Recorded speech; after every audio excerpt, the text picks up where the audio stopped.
Start strong. This is a very, very important message that's really geared towards our college freshmen, maybe our early college sophomores, but anybody can listen to it, but it's kind of geared towards those two groups. Diverse medicine is 2 years in now, so really probably about August or so 2012 is when we really kind of got things going, started getting more members on the website, and now we're 2 years in. We have a whole lot more members, a whole lot more popularity, a lot more mentors and mentee partnership. As we're getting more members coming to the site, we're starting to kind of get a better idea as to what the key issues are that are kind of plaguing the minority community, the minority pre-med community, I should say. What I'm learning is that a lot of our members actually seem to be post-bacs and non-traditional college students. Non-traditional pre-medical students. We also do have a lot of students who are college freshmen, sophomores, juniors, some high school students, and so forth. But we're getting a lot of students who have kind of got to the end of their college years or after college and just saying, okay, I want to go into the field of medicine, but I didn't do X, Y, and Z at the start of my college career. Therefore, I'm not in the best position to go to the field of medicine. So I'm having to restart, go all the way back to the beginning and try to do this thing the right way the second time around. So this message here is geared towards the college freshman and the college sophomore, with the idea of getting you all to start strong is really, really important. You want to start strong and finish strong. Finishing strong alone is great, but finishing strong might not be good enough to catch you up to the people who started strong to begin with. So what I want to talk about is starting college. So your freshman year in college, what things do you need to be thinking about when you start in college? It's really important that you have somebody who can either tell you these things or you go do the research about these things on your own. You don't just start college and hope that this information is going to come to you, because it won't just come to you. You have to be proactive. You have to go out there and seek this information. You have to seek mentors in order to be successful. Everybody in the field of medicine, if you read my blogs and if you talk to anybody who knows me, you know that this is something I really believe. You don't have to be extremely smart to be a medical doctor, but you have to work hard, and at least before you get into the field of medicine, you have to be a go-getter. Those are two things that are essential: work hard and be a go-getter. You have to go out there and take some initiative and figure things out on your own and learn how to get into the field of medicine. So start strong. I would say there's probably 3 things that you really need to focus on as a freshman. Coming into college, 3 things you need to set apart from everything else and kind of focus on having a straight, solid plan for these 3 things. First of all, the first 2 of these 3 things are the 2 most important things to help you get into the field of medicine. No matter what anybody says, people say, oh yeah, we want to look at your extracurriculars, we want to look at your volunteer work, how many organizations where you're a part of, your rec letters. All those things are absolutely great, but none of them matter one single bit if you don't get an MCAT score that's adequate and a GPA that's adequate. So the 2 things when you start in college that you really need to pay attention to are, how am I going to get a good MCAT score, and how am I going to get a good GPA score? If you don't have those 2 things, or if you don't have at least one of those 2 things that's really, really good and the other one can be so-so, you're not going to get in medicine. You're not going to get into med school with a 1.0 GPA and a 15 on your MCAT. And I picked extreme examples on purpose, but you're not going to get in med school that way. It's really, really important that you sit back when you start in college, before you even get into your first class, and you say, what do I need to do this semester to get a good GPA? You need to say, what do I need to do to get a good MCAT score? Yes, as a college freshman, you should be thinking about your MCAT. I'm not telling you, we're not talking about going out there and studying and taking Kaplan prep courses or Princeton review prep courses, but we are talking about thinking hard about what you need to be doing during each semester in order to get that good MCAT score when it comes time for your, the end of your junior year or the beginning of your senior year. So let's take the first issue here, GPA. How do you get a good GPA? The bottom line for all this is you have to work hard. So you have to study hard. There's no way around it, okay? You're not going to get a good GPA just because you're smarter than everybody else. That doesn't work. It absolutely does not work. So work hard and be smart in the way you work. And be motivated. I'll tell you, the first thing you need to understand is you need a good GPA. If you don't understand you need a good GPA, you're not going to get a good GPA. When I started college, the thing that I did was I had a big bulletin board in my college dorm room. And right in the middle of that bulletin board, I put 4.0, big letters or big numbers. Couldn't miss it. Anybody who walked in the room would say, what's that 4.0 doing on your board? And the reason I had that on my board was to remind myself, I'm shooting for a 4.0 this semester. I need a 4.0 this semester to get into medical school. Obviously, you don't have to get a 4.0 to get into medical school, but that's the mentality that I came into it with. I need this GPA to get into the field of medicine. So you have to have your goal first. You set your goal. If you don't have a goal, what are you shooting for? You have to set that bar, set it high. After that, after you know what your goal is, you have to figure out who can help me accomplish this goal, who can help me achieve this. That means you have to have a core group of solid friends who understand what your goal is. They don't have to be like your study friends, or they don't have to be going into the field of medicine at all, but they need to understand this is your goal. So the nights when everybody else is going to the party and you say, no, I have to study because I have a test on Monday, they'll say, oh yeah, but it's only Thursday. Hey, that's my goal. You see that 4.0 on my wall? That's my goal. I need you to remind me. I need you to hold me accountable so I can get that goal. So you have to have a group of friends who understand that's your goal and who support you towards achieving that goal. The second thing is you need people who you can study with. So these will be people, a lot of them might actually need to be in some of your same classes, because you don't expect to just study the whole semester all completely by yourself and do better than people who study by themselves and study in groups. If you study in groups, you're going to learn what the other people know. You teach one another. As you teach one another, you're solidifying what you already know. Then you're also learning what other people know. So have a group of people who will support you and hold you accountable even though they're not in your major, and have a group of people who might be in your major and in your classes who you can study with. Third thing I would say is you have to have a certain relationship with your professors. People underestimate this a great deal. You know, I wrote about this in one of the recent blogs on Diverse Medicine. When somebody takes you as being serious, they're more likely to help you. When somebody says, okay, I know such and such wants to go to medical school, they'll be more apt to help you get to medical school. So how do you let people know you want to go to medical school? You sit at the front of the class. You don't have to sit in the very front row, but sit somewhere in the front of the class.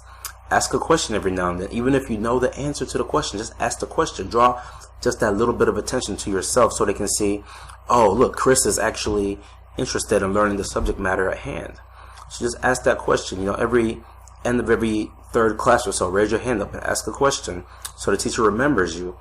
And a lot of our members on the website, not all, but a lot of our members on the website are minorities. So first of all, they'll remember you because you're a minority sitting close to the front of the classroom, which doesn't tend to happen very much, especially not at predominantly majority universities, right? So if you're at Xavier or Howard or Morehouse or somewhere where an HBCU, it might not be as big of a deal, right? Because the majority of people there are of the minority races. But if you're at where I went, University of Missouri, where there's only a handful of us, when I'm sitting in the front of the class, you better believe that they remember me from sitting in the front of the classroom.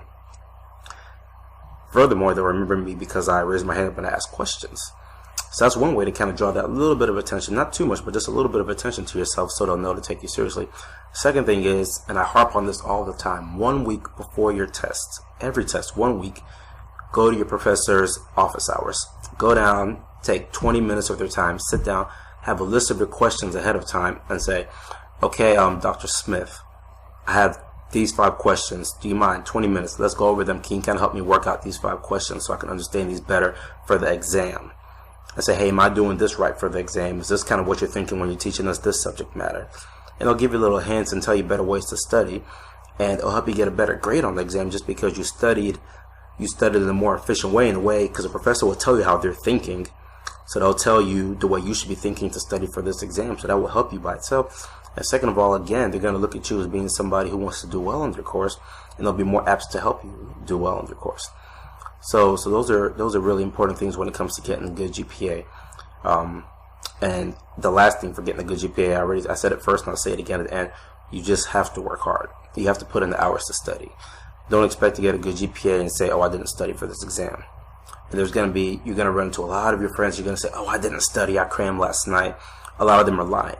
Don't believe them. A lot of them have been studying your butt off all week, telling you that so you don't study as hard so they can get a better grade than you.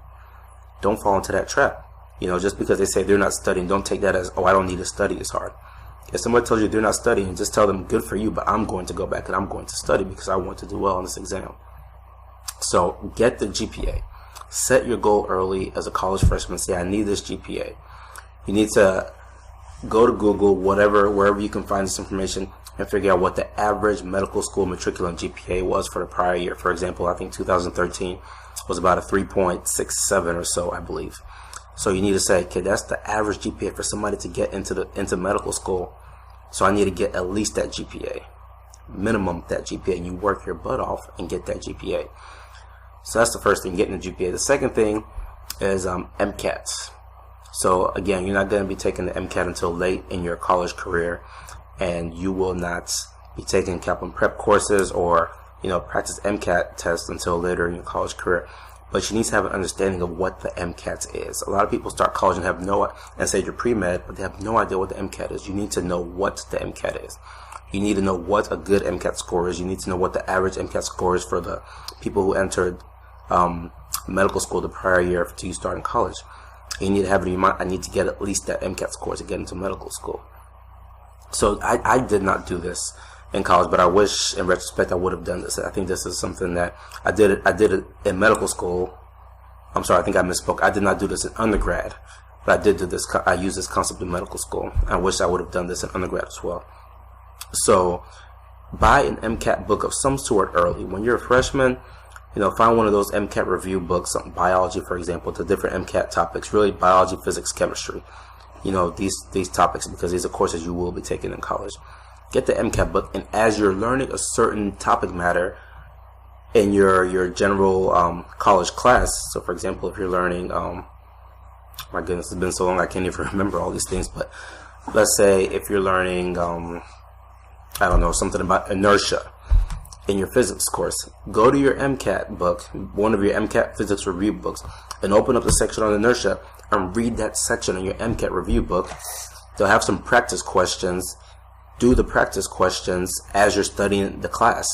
So that way when you're learning your things from your professor and your regular general college classes, you have your MCAT book too, and you'll be seeing, okay, how is the MCAT going to ask this same question that my professor is trying to ask? Let me be able to, I want to make sure I can switch my brain from thinking my professor wants me to understand this question in this way, the MCAT is going to ask it in this way. It'll be the same general principles, but they might ask the question slightly different, and you need to be able to understand that the way your professor is teaching you this particular topic is the same way, it's the same MCAT question right here. You need to be able to kind of switch your thought process over to that. So that's really important. Buy your books, buy them early. And as you're studying in your general college lecture classes, review those MCAT books too. So that way, by the time you get to be a third, fourth year undergrad student and you're actually preparing to take the MCAT, you would have already have some sort of general understanding as to what the MCAT questions will be. So those are two really important things. Understanding you have to get a certain GPA to get into medical school. Understanding you have to get a certain MCAT score to get into medical school. The third thing that I think is really, really important to think about at the start of your freshman year is, what do you hope to be doing the next summer?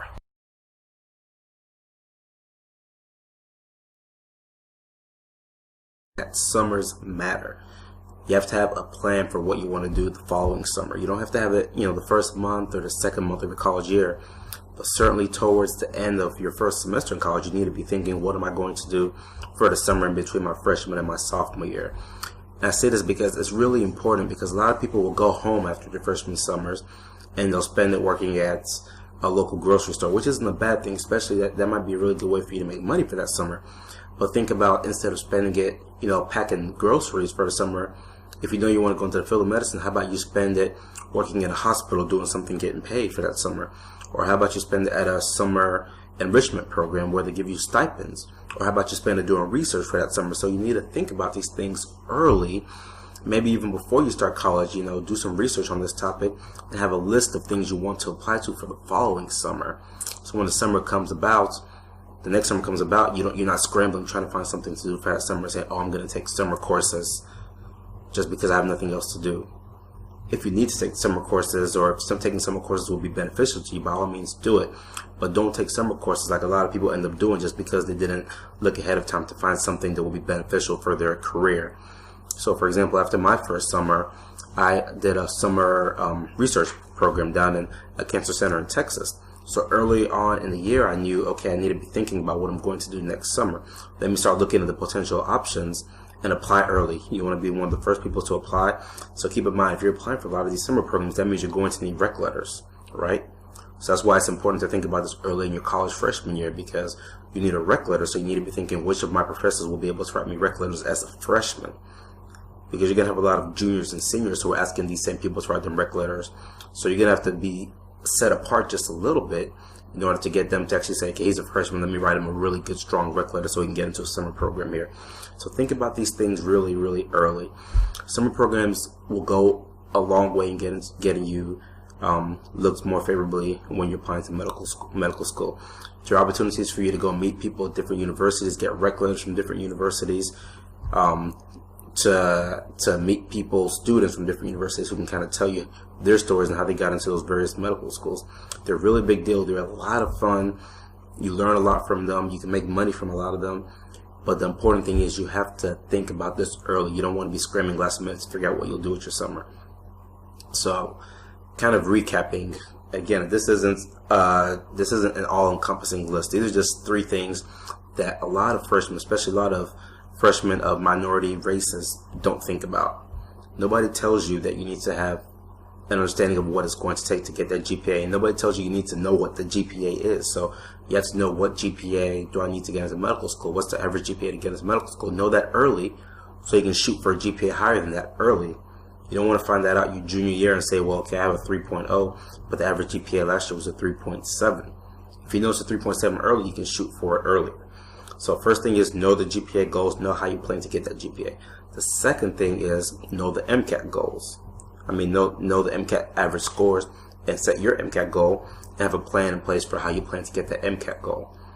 Taking the prep courses and such will come further down the line, but early on in your career, you want to be using some of that material, the review books, to supplement what you're learning in your lectures. And the third thing is, plan ahead of time for your next summer. Know what you're going to do next summer. Start applying early. Start getting your rec letters early. You have to be organized. You have to be proactive in all this to get it all done. So those are 3 things, 3 really, really important things, tips for freshmen, sophomores too, to keep in mind early in your college career to get you to jump start ahead of everybody else.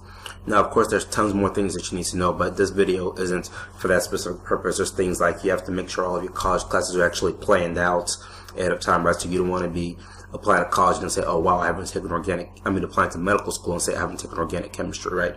So you have to make sure you have a counselor, and you have to make sure you know what classes to take at what times. But some of those more general things aren't necessarily the focus of this video. The focus of this video these are 3 things that people, for whatever reason, don't tend to tell freshmen coming to college who are pre-medical students. You need to know what the GPA goal is to get into medical school. You need to set, the average GPA to get into medical school. You need to set your GPA. You need to know the average MCAT to get into medical school. You need to start working towards that early in some fashion. And you need to have something to do with your summers. Those are three critical things. Focus on them. Have an idea. Have a plan for them. So we'll plan to do more of these videos. I really want to have something focused for our members. So kind of at every stage, you know what to be looking for at that stage. So freshman year starting, you need to be focusing on some of these things that we talked about today. We'll have one for sophomore year, junior year, senior year, so forth, summers, things of that nature. But right now, I just want to get the freshmen going, thinking about these things early. We'll need to make some videos about research, who should do research, when should you do research. There's a lot of things to go into thinking about how to get into medical school. But I really want to make sure that our freshmen, starting early, get the jump on it. If you focus on these 3 things we just talked about in this video, you're going to be light years ahead of most freshmen who are pre-medical students. Most people don't get told about these things, okay? So focus on these 3 things. Have a plan. Have fun in college. Enjoy it. I had a lot of fun in college, but at the same time, you've got to be serious. You have to know what your goals are. You have to work hard towards those goals in order to get to those goals. I hope to see you guys on Diverse Medicine on the website. I love being on the website and chatting with all of our different members. That's where I really get to get this feedback, and that's what kind of gives me the idea as to what our members need. So if you ever see me online, or if you see any of our officers online, or if you see anybody online, typically there's a little red circle in the bottom right-hand corner. They'll say a certain number, 3, 4, 5, however many members are online at that time. Just click on it, look at the names, and you can just chat with people on the website that way. If you ever see me on the website, please send me a message. Let me know how things are going on the website. Let me know if there's a certain topic you want us to make a video on, or certain blogs you want us to do.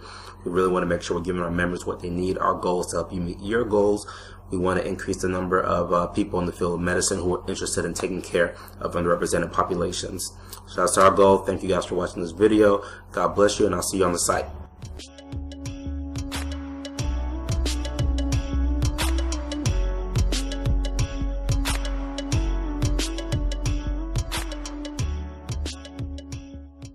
Hey, thank you so much for watching the video. I hope you learned a lot. Are you studying for the USMLE Step 1 or Step 2?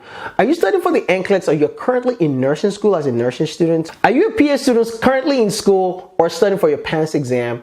Or are you a nurse practitioner student or trying to take your NP board exam? Listen, I've got super awesome content for you. If you truly love this video and it simplified your learning process, I want you to check out my website below. I've listed all the list of exams, whether you're studying for any of this board exam, and all I want you to do is click on the link right now below so that you can take you directly to my website. For USMLE, just go to smashusmle.com. For NCLEX, go to crushnclex.com. And if you're studying for the PANCE exam, the nurse practitioner exam, or you're studying for your internal medicine board exam, just click below and it'll take you directly to ftplectures.com. Listen, I can't wait to help you. If you need to get in touch with me, just get to my website, you'll be able to reach me directly, and we can work together one-on-one. Listen, you're super awesome, and my goal here is to help your dream come true. If you want to be a doctor, want to be a nurse practitioner, a registered nurse, or physician assistant, I'm here to help you get to that next level. With your medical knowledge, let's save the world together. I love you guys. You guys are super awesome, and do not forget to click on the link below to be able to get to my website. Also, don't forget to subscribe to my channel. You guys have a great day. Let's go.